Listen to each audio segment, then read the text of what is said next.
La bella Sara io voglio ricordare, una ragazza che io ricordo e tengo nel cuore.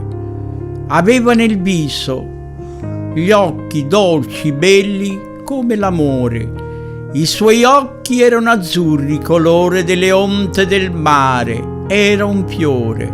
I suoi capelli biondi, colore oro.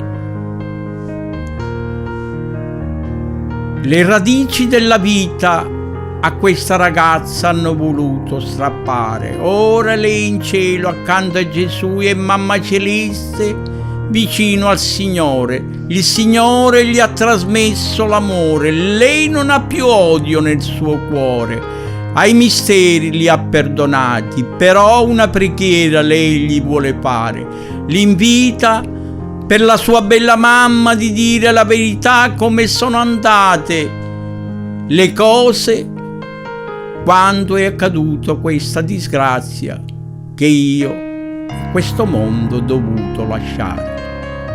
Vi prego, famiglia Misteri, dite la verità alla mia bella mamma, solo così vi potrà perdonare e trovare la rassegnazione nel suo cuore. Ora parla il poeta che a tutto il mondo questa canzone, questa poesia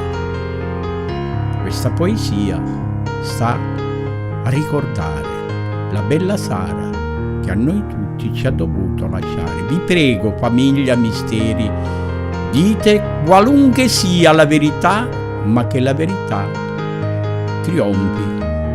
E così, solo così, Sara e la mamma vi potrà perdonare.